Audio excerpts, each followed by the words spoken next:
Reports today Edmonton and Toronto are the chosen ones.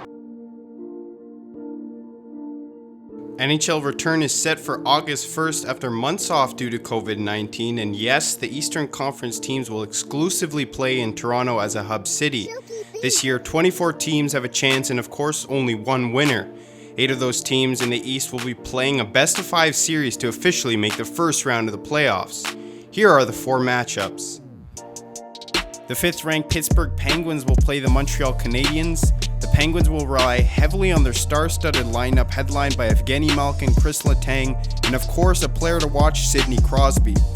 After returning from a sports hernia injury, he had 30 points in 24 games, but Crosby's biggest asset may be his leadership and presence on the ice. For the Habs, Carey Price will need to step up big. The underdog Montreal Canadiens will need a strong performance from their netminder to defeat the Penguins in this series. Next up, the Hurricanes and the Rangers. The Hurricanes really went all in at the trade deadline to acquire Vincent Trocheck, Brady Shea, and Sami Vatanen. But Sebastian Aho is the player to watch in this one. He led the team with 66 points and 38 goals. In the regular season series between the two teams, he had 3 goals and an average 21 minutes on the ice. His first year in a Rangers jersey, Artemi Panarin really proved his worth. While he may not win the Hart Trophy this year, he definitely was the most valuable player on the Rangers this season, with 95 points in just 69 games. Panarin will need to work his magic and try to lift the Rangers into the next round of the playoffs. The Islanders won all 3 matches versus the Panthers this season, but anything can happen in the playoffs. The Isles had at least 5 players with at least 40 points, but the most lethal one was Matt Barzal. A dynamic forward with great speed led New York with 41 assists on the season. Last year's Lady Byng Trophy winner Alexander Barkov is a true leader and captain of the Florida Panthers.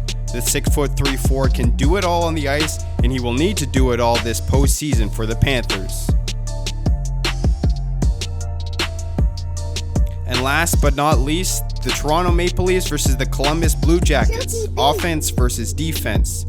Leafs have a lot of offensive weapons, but perhaps the most lethal is Austin Matthews.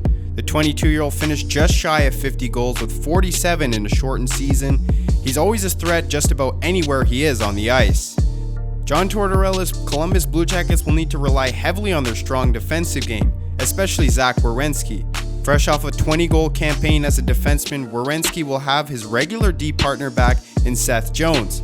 But Werenski will need to do it all on the back end to help boost the Blue Jackets. Only 4 of these 8 teams will play themselves into the first round. Who will come out on top?